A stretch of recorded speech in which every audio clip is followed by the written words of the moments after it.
My name is Amanda, and I just turned 32 last month. I built my life carefully climbing the corporate ladder to become a senior financial analyst at one of the top firms in Boston. 5 years ago, I married Michael, and we seemed like the perfect couple from the outside. But behind closed doors, financial tensions were growing. I never imagined a simple breakfast conversation about money would end with scalding coffee on my face and me walking away from my marriage forever. Before I continue my story, let me know where you're watching from in the comments, and please hit that like and subscribe button if you've ever had to make a difficult decision to protect yourself. I grew up in a middle-class neighborhood in Connecticut. My parents weren't wealthy, but they taught me the value of financial responsibility from an early age. I worked through high school and college, taking on extra jobs to pay my tuition, while maintaining a 4.0 GPA. After graduating with honors in finance, I landed an entry-level position at a prestigious firm and worked my way up over the next 6 years. Then I met Michael at a friend's dinner party.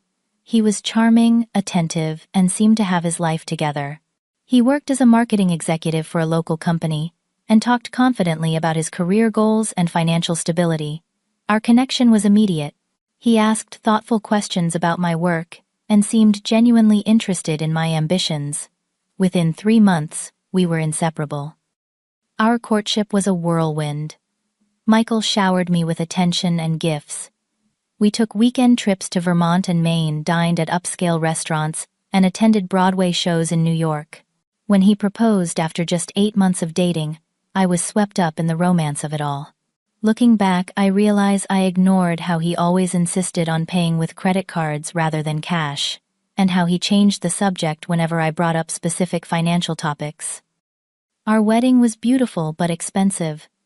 Michael pushed for the grand venue and top-tier vendors, assuring me he had savings set aside. I contributed a significant portion from my own savings, believing it was an investment in our future together. We moved into a spacious townhouse in a prestigious neighborhood, with a mortgage that stretched our combined budget. Still, I was happy, and believed we were building something special together. The first year of marriage was mostly blissful. We settled into domestic routines and talked about starting a family in the future. But small cracks began to appear.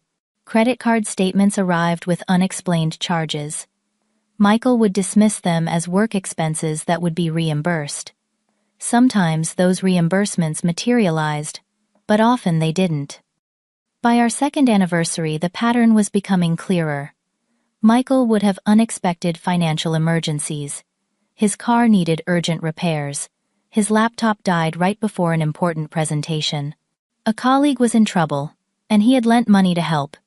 Each time he would apologize for not discussing it with me, first promising better communication in the future, and each time I believed him. Then came the introduction of Jasmine, Michael's sister. She lived in Philadelphia but visited frequently. I had met her briefly at our wedding, but now she became a regular presence in our lives. The siblings were unusually close, finishing each other's sentences and sharing private jokes. Initially, I found it endearing, but that changed when the financial requests began. Jasmine was always between jobs or starting new business ventures that required capital. The first time Michael asked if we could loan her $3,000 for a retail opportunity, I agreed without hesitation. Family helps family, I thought. But the loan was never repaid and more requests followed. Jasmine needed money for rent, for car payments, for business supplies. Michael always advocated passionately on her behalf. Our first major argument about money happened when I discovered Michael had taken $5,000 from our joint savings account without discussing it with me. The money had gone to Jasmine for a supposed investment opportunity. When I confronted him, his reaction shocked me. His face reddened, his voice rose, and he pounded his fist on the counter. "She's my sister. Family comes first. You make plenty of money, so why are you being so selfish?" he shouted. I was stunned into silence. This wasn't the man I had married. But after a tense night of minimal communication, he apologized profusely. He brought flowers, prepared dinner, and promised it wouldn't happen again. He explained that he was just protective of his sister, who had struggled since their parents' divorce. I accepted his explanation and apology, believing that with better communication we could move forward. I suggested we establish clearer financial boundaries and regular budget meetings. He agreed enthusiastically. For a while, things improved. But looking back, I see that this was the beginning of a pattern, not an isolated incident. I was already rationalizing his behavior and hoping for change, rather than seeing the reality of our situation. The foundation of our marriage was beginning to crack, and I was too invested in our happily ever after narrative to notice. As our third year of marriage progressed, the financial demands from Michael and Jasmine increased in both frequency and amount. What started as occasional requests for loans became regular expectations of financial support. Jasmine would call with urgent needs, sometimes sobbing about potential eviction or medical bills. Michael always took these calls in private, emerging afterward with grim determination to help his sister, regardless of our own financial situation. Meanwhile, Michael's career began faltering. He missed out on a promotion he had been confident about, then was placed on probation for missing sales targets. His hours were reduced, and his commission checks shrank. Instead of acknowledging these challenges, he maintained an appearance of success, buying expensive clothes and taking business lunches at high-end restaurants. When I gently questioned these expenses, he became defensive and accused me of not supporting his professional image. With Michael's income decreasing, I became the primary breadwinner. My career was thriving with a significant promotion and salary increase, but our household expenses continued to outpace our income. Despite contributing less financially, Michael assumed more control over our budget. He suggested consolidating our accounts for simplicity, which seemed reasonable at the time. Gradually, he took over paying bills and managing investments, always with plausible explanations about his experience in financial planning from his business background. When I expressed concerns about our growing debt or questioned certain expenses, Michael employed a range of manipulation tactics. He would appeal to my sense of family obligation, saying things like, "You don't understand because you're an only child. Siblings have special bonds and responsibilities to each other." Or, he would compare our situation to others, pointing out friends who were more generous with their extended families. Sometimes he would minimize my concerns, calling me anxious or overly cautious. Other times he would promise things would improve once his next big marketing project succeeded or Jasmine's business took off. My attempts to establish financial boundaries were met with increasing resistance. When I suggested separate personal accounts, in addition to our joint account, Michael accused me of not trusting him. When I proposed a monthly limit on family support, he called me cold and unfeeling. One night after I declined to co-finance a car for Jasmine, he didn't speak to me for 3 days, creating an atmosphere of tension and silent punishment that only lifted when I relented. During a weekend visit, I met Michael's parents for dinner. Throughout the evening, they praised their son's generosity toward his sister, making pointed comments about how money should never come between family. His mother told stories about how Michael had always protected and provided for Jasmine since childhood. The message was clear: supporting Jasmine unconditionally was expected and praiseworthy.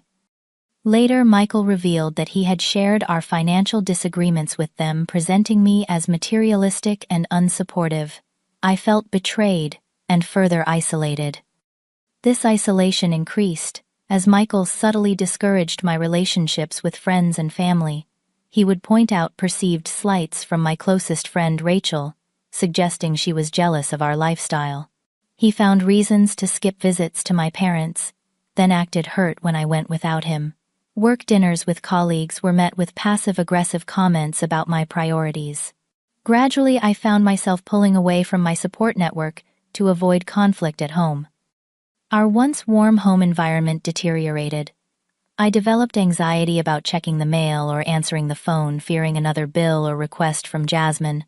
I lost sleep worrying about our financial future and walked on eggshells around money discussions. My stomach knotted every time Jasmine's name appeared on Michael's phone screen. Yet even as these problems grew, I struggled to name what was happening. Financial abuse wasn't a term I was familiar with, and emotional manipulation can be difficult to identify when it increases gradually. Jasmine's approach also changed. Rather than always working through her brother, she began contacting me directly. Her texts included phrases like, "Since you're basically my sister now and I know I can count on you." She would reference private conversations with Michael about our finances, revealing that he shared details about my salary and bonuses with her. When I confronted Michael about this invasion of privacy, he dismissed my concerns, saying, "We don't keep secrets in our family." The final months before the breaking point were filled with increasingly direct demands. Jasmine needed $15,000 for a guaranteed investment opportunity. Michael suggested we take out a home equity loan to provide it. When I researched the company and discovered concerning reviews, Michael accused me of trying to sabotage his sister's success. The arguments escalated in intensity, with Michael's anger becoming more volatile, and my fear more pronounced. Still, I held on to hope that we could find a way forward, that the man I married was still in there somewhere beneath the financial pressure and family expectations. I just didn't realize how far things would go before I found the strength to draw a final necessary boundary. The morning that changed everything began like any other Tuesday. I woke early, prepared for an important client presentation that afternoon, and went downstairs to make breakfast.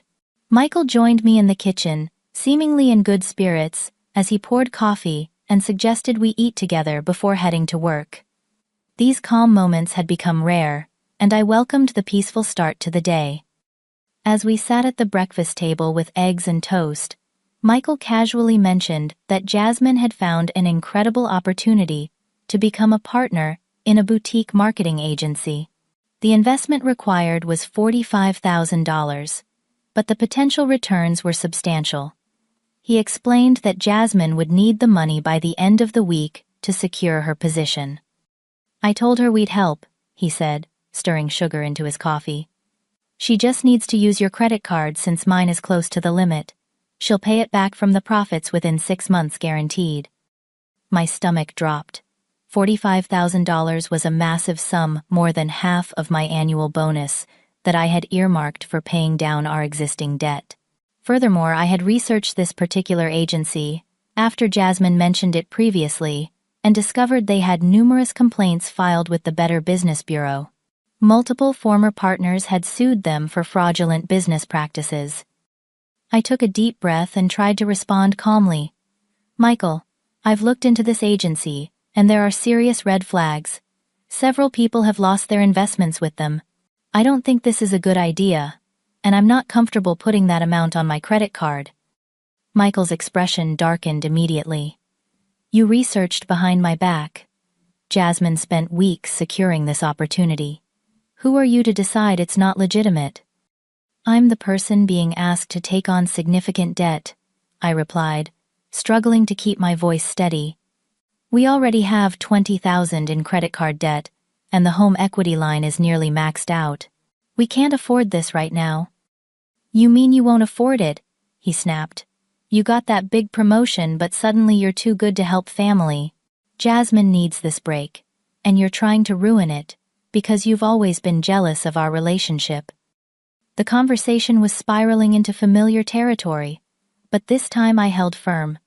This isn't about jealousy, it's about financial responsibility.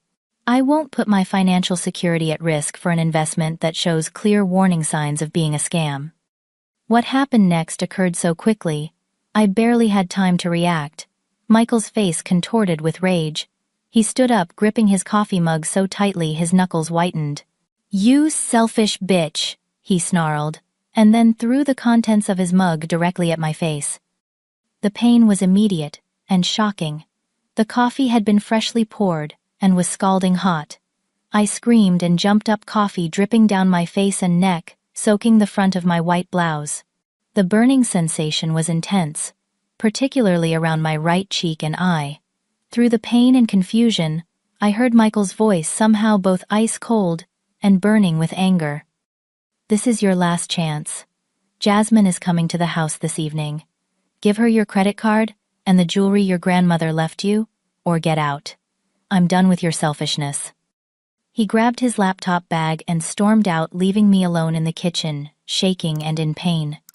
The front door slammed with such force that a framed photo fell from the wall and shattered on the floor. The symbolic timing wasn't lost on me, even in my shocked state. I stumbled to the sink, splashing cold water on my face to ease the burning. As I looked at my reflection in the kitchen window, I saw the angry red marks blooming across my skin. But more striking was the expression in my eyes. Beyond the pain and shock was something else, something I hadn't seen in myself for years: clarity. In that moment of crisis, my mind became surprisingly calm and focused. This wasn't just about money anymore. It was about my safety, my dignity, and my future. The man who had just attacked me wasn't having a bad day or under unusual stress. This was who he had become, or perhaps who he had always been beneath the charming exterior.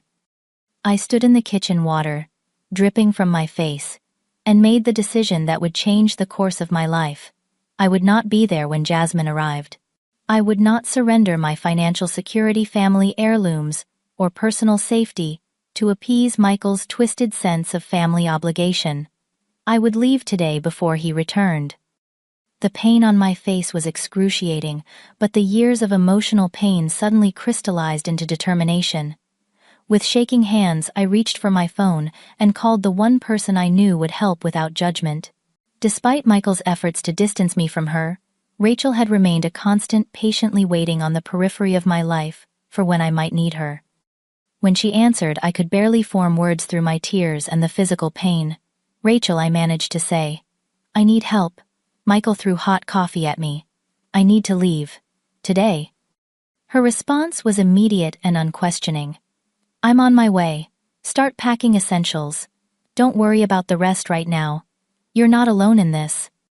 Those words broke through the last of my hesitation. I wasn't alone. And for the first time in years, I allowed myself to fully recognize what my marriage had become and what I needed to do to reclaim my life. With Rachel on her way, I forced myself to move methodically, despite the shock and pain. First, I needed to treat my burns. In the bathroom, I gently applied cool, wet compresses to my face, neck, and chest where the coffee had scalded me. The right side of my face was already turning an angry red with blisters beginning to form near my cheekbone. Using my phone, I took clear photos of the injuries, making sure to capture the coffee stains on my blouse as well. Something told me documentation would be important. Next, I called my bank. Years of working in finance had taught me that financial security needed to be the first priority in a crisis.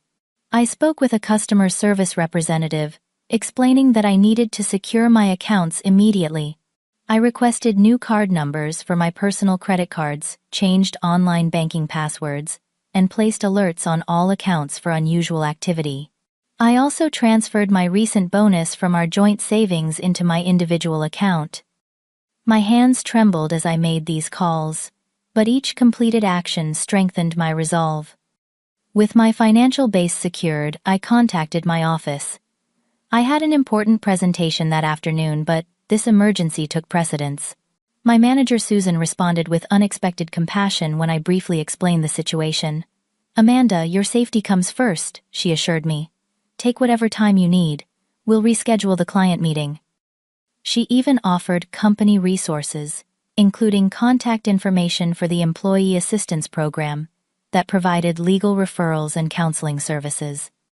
By the time Rachel arrived, I had changed clothes and was systematically packing essentials. The burn on my face throbbed painfully, but adrenaline kept me moving. Rachel gasped when she saw my injury, but quickly composed herself and jumped into action. Together, we created a priority list of what needed to be taken immediately. We started with important documents: my birth certificate, passport, social security card, insurance information, and financial records. I retrieved these from the fireproof safe in our home office, along with my grandmother's will that documented the jewelry Michael had demanded I surrender. Next came irreplaceable sentimental items, photo albums from before my marriage family, heirlooms, and a few treasured gifts from my parents. Clothing and personal necessities were easier decisions. I packed enough professional attire for 2 weeks. Casual clothes, essential toiletries, and medications.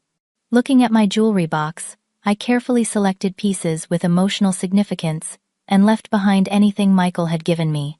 My wedding ring remained on the bedside table, a small act of finality that brought both pain and relief. Throughout this process, Rachel made several trips to her car, loading my belongings while I continued sorting and packing. We worked quickly, but thoroughly, knowing the window of opportunity was limited.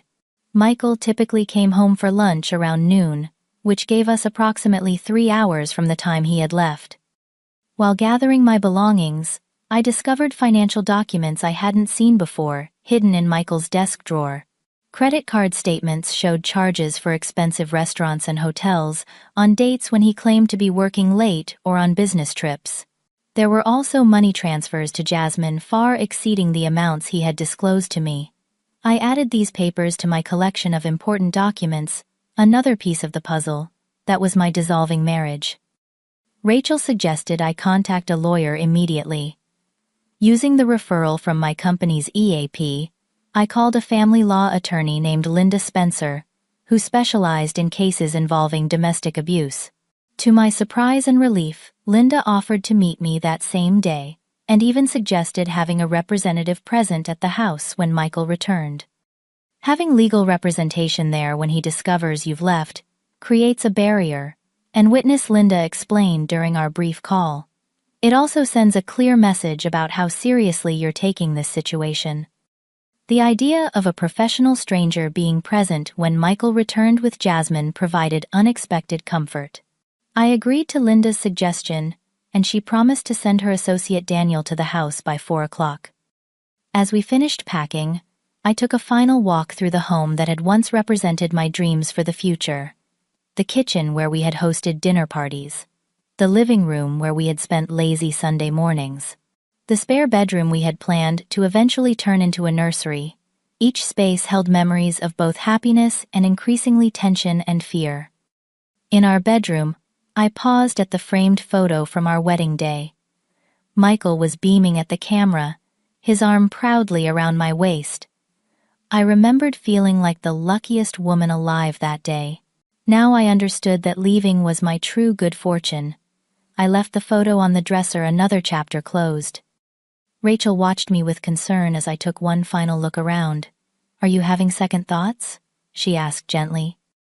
I touched my burned cheek, the pain a stark reminder of the morning's events. "No," I said with surprising steadiness. "I'm just saying goodbye to the life I thought I had."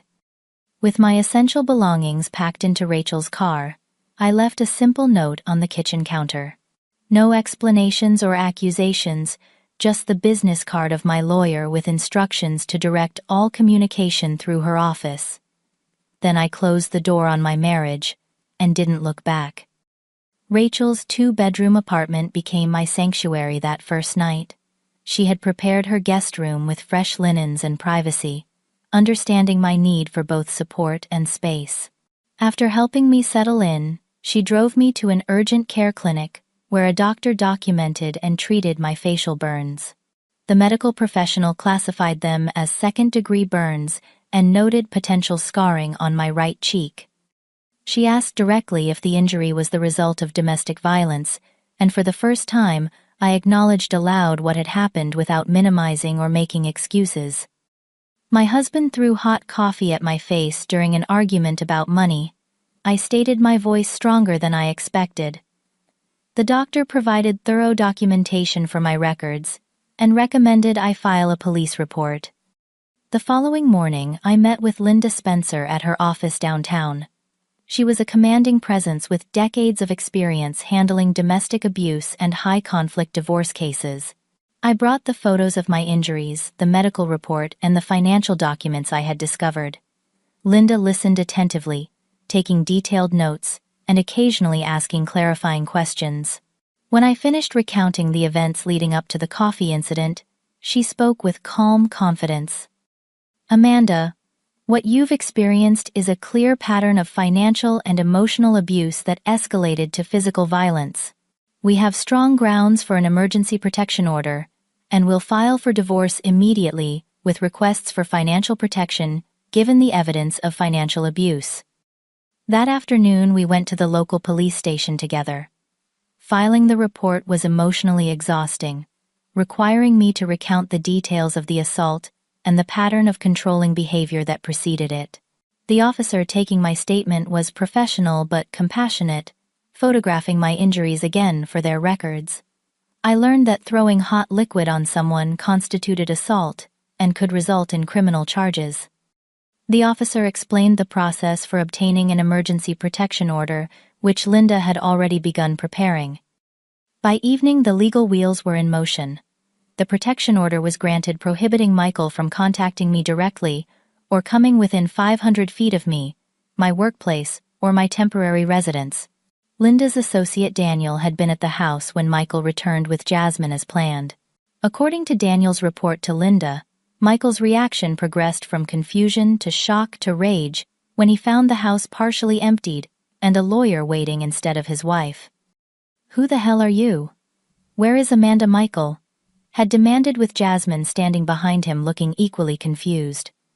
Daniel had calmly introduced himself as my legal representative and served Michael with the emergency protection order and initial divorce papers. He reported that Michael's face had drained of color as he skimmed the documents, particularly the detailed account of the morning's assault and financial abuse allegations. "This is ridiculous. She's making this up," Michael had shouted while Jasmine began crying dramatically. Daniel maintained his professional demeanor, explaining that all future communication would need to go through legal channels and that Michael was not to contact me directly under any circumstances. After Daniel left, Michael began a bombardment of attempts to reach me. He called my cell phone repeatedly until I blocked his number. He sent emails alternating between angry accusations and desperate pleas, which I forwarded to Linda without reading fully. He even tried reaching me through colleagues, creating a LinkedIn account to send messages after discovering his email was blocked.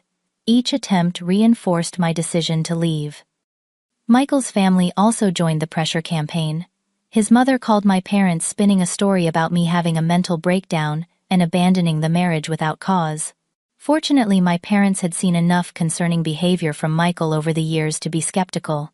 They contacted me directly, and I finally shared the full truth about my marriage, including photos of my injured face. Their unwavering support brought me to tears and began healing a distance that Michael had strategically created. Jasmine took a different approach, sending a long message to Rachel through social media, portraying herself as a concerned sister-in-law, just trying to help her brother through a difficult time. She claimed there must have been a misunderstanding about the investment opportunity, and suggested my actions were disproportionate to the situation. Rachel didn't respond but forwarded the message to Linda, who added it to the growing file of evidence of harassment. Throughout this chaotic period, I found unexpected strength in standing my ground. Each legal step, from the protection order to the divorce filing, felt like reclaiming a piece of myself. Linda helped me understand that my financial expertise, which had been used against me in the marriage, was now my greatest asset in securing independence. We documented every unauthorized transaction, every hidden account, and every financial deception to build a case for a fair settlement. Rachel's support was unwavering.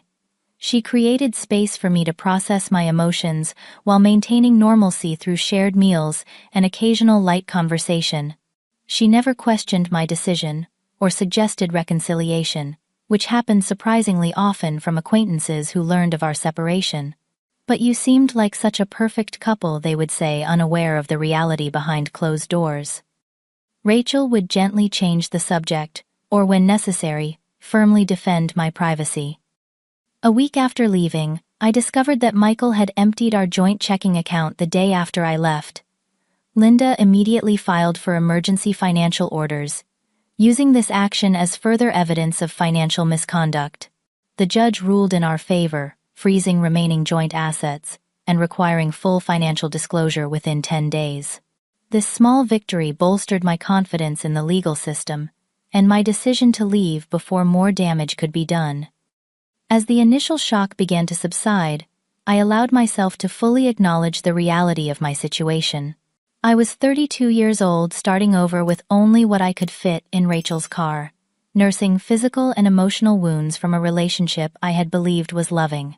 Yet alongside the grief and pain was a growing sense of possibility. For the first time in years, my financial decisions were entirely my own. My future uncertain, as it was belonged to me again. The weeks following my departure unfolded in a series of challenges and small victories. I returned to work after a week, finding unexpected comfort in the familiar routines and problems that had clear solutions, unlike the complex emotional landscape I was navigating in my personal life. My colleagues were discreet but supportive, following my lead in not discussing my personal situation while making it clear they were available if needed. The fading burn on my face raised occasional questions, which I answered truthfully but briefly. Finding a new place to live became my first priority. While Rachel was generously accommodating, we both recognized I needed my own space to rebuild. With Linda's help, I secured a court order, allowing me to collect additional belongings from the house while Michael was at work. A police officer accompanied me for safety, standing quietly in the foyer as I gathered more clothes, books, kitchen items I had brought to the marriage, and a few pieces of furniture that had been mine before. The house felt foreign already, as though it belonged to someone else's life. With my salary and savings, I could afford a modest but comfortable one-bedroom apartment in a secure building across town. The moment I signed the lease felt monumental, a concrete step toward independence. Rachel helped me move in and gifted me a doormat reading "Home Sweet Home," a simple gesture that brought unexpected tears. "This is your fresh start," she said, hugging me carefully to avoid my healing burn. "No one gets through that door without your permission." Michael's harassment evolved, but didn't cease. When direct contact failed, he enlisted mutual friends to reach out on his behalf. Some called with genuine concern, unaware they were being used as intermediaries. Others more explicitly carried his messages. He was sorry he was getting therapy. He had fired Jasmine from the marketing agency, where he apparently had connections. I maintained the boundary of no direct communication, redirecting each person to Linda. Some respected this. Others revealed themselves as unsafe connections, who prioritized Michael's redemption narrative over my safety. Jasmine's approach was more aggressive. She began spreading stories among our social circle about my supposed financial irresponsibility and emotional instability. According to her narrative, I had been secretly gambling or had met someone else. When these attempts to damage my reputation gained little traction, she escalated to showing up at my office building, attempting to confront me in the lobby. Security escorted her out, and Linda added this incident to our growing documentation for court. Throughout this period, my support system expanded beyond Rachel. I reconnected with college friends who had gradually disappeared from my life during my marriage. My parents visited my father, visibly struggling to contain his anger, when he saw the healing burn on my face. My mother bringing home cooked meals to stock my freezer. My company's employee assistance program connected me with a therapist specializing in domestic abuse recovery, providing 6 free sessions that proved invaluable. Dr. Kimberly Wilson helped me identify the patterns of financial and emotional abuse that had characterized my marriage. Through our weekly sessions, I began to understand how Michael had systematically isolated me, undermined my confidence, and created dependency, while maintaining the appearance of a supportive husband. Dr. Wilson introduced me to resources like financial abuse support groups and reading materials that helped me contextualize my experience within broader patterns of domestic abuse. Financial abuse is one of the least recognized forms of domestic violence, she explained during one session. Yet it's present in 99% of abusive relationships, and often keeps victims trapped long after they recognize other forms of abuse. The support group she recommended became another cornerstone of my recovery.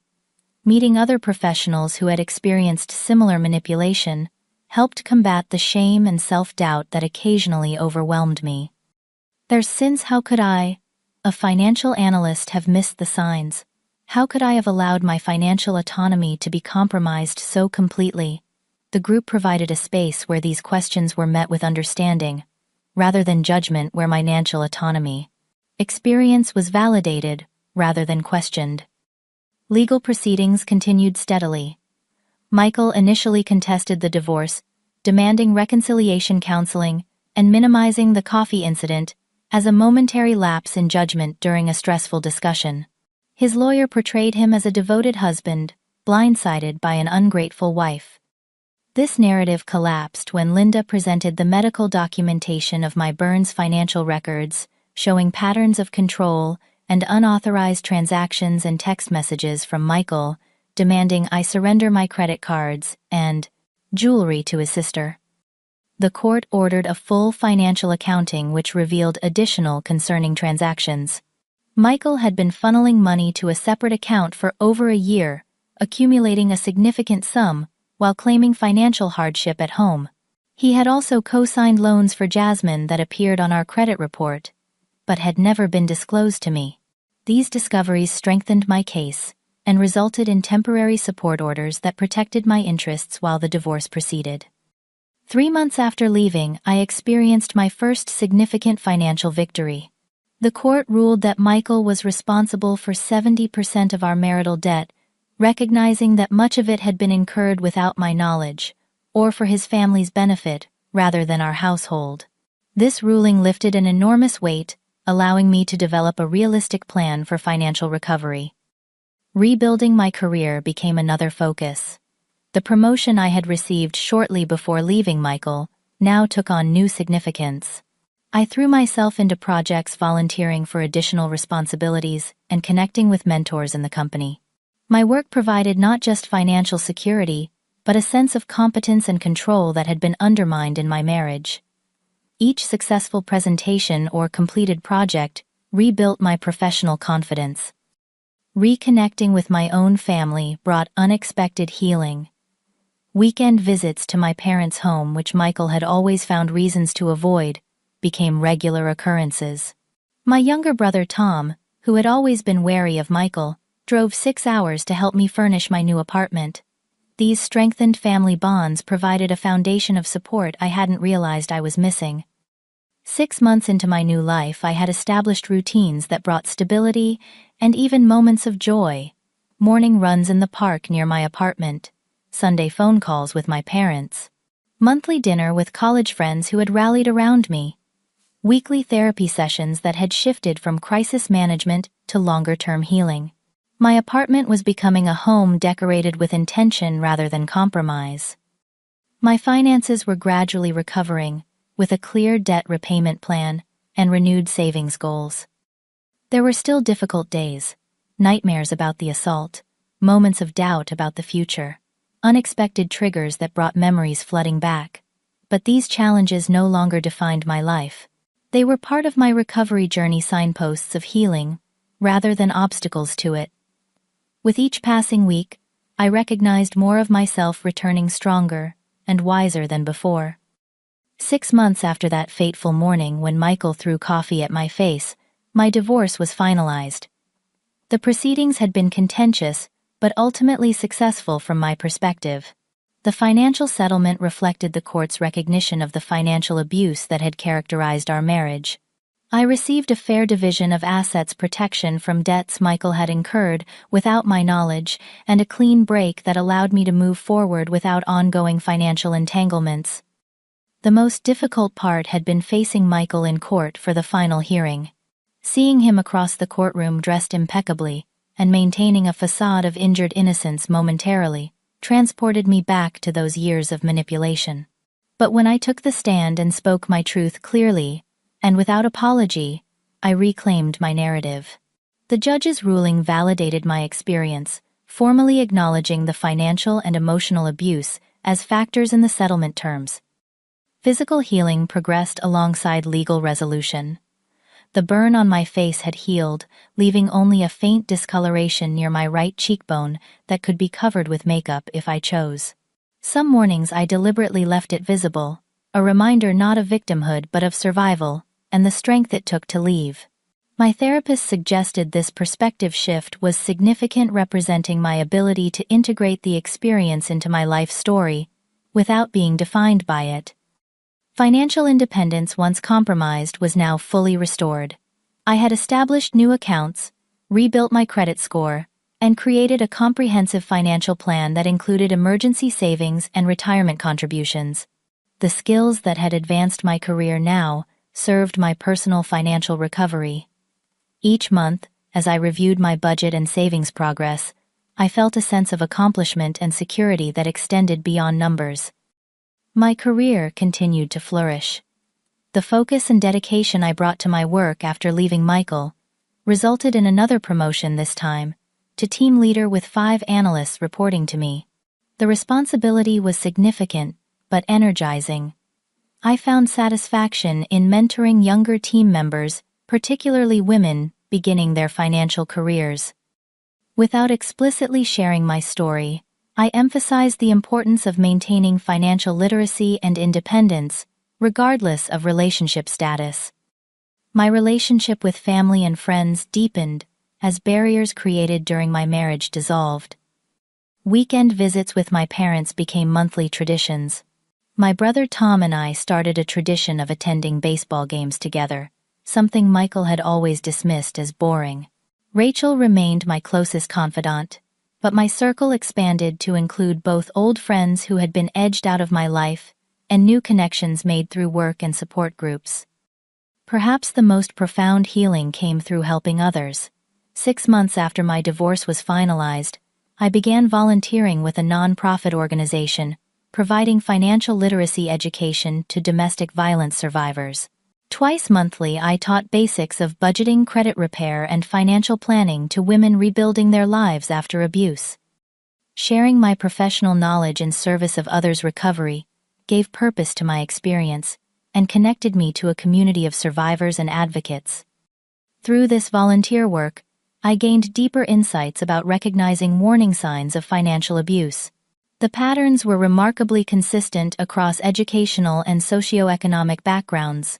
Isolation from financial information, restricted access to funds, forced dependency, exploitation of resources, sabotage of career opportunities.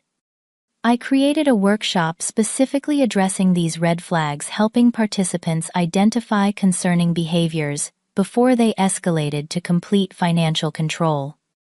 The importance of financial independence became my mantra, both personally and in my volunteer work.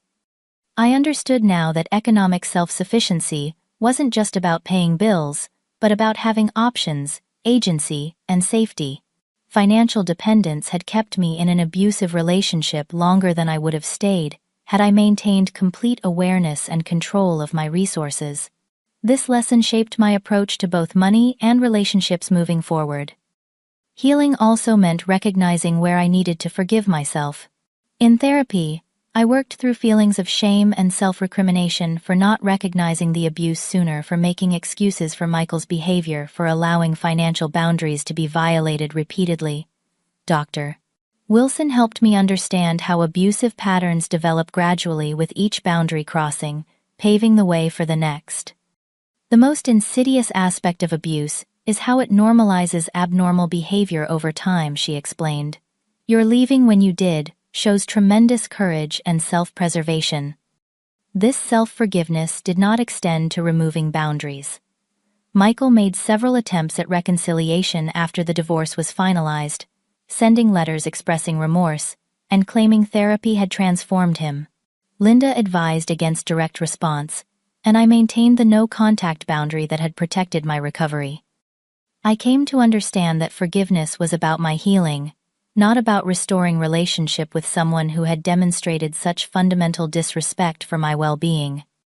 As the 1-year anniversary of my departure approached, I spent a weekend reflecting on the transformation of my life.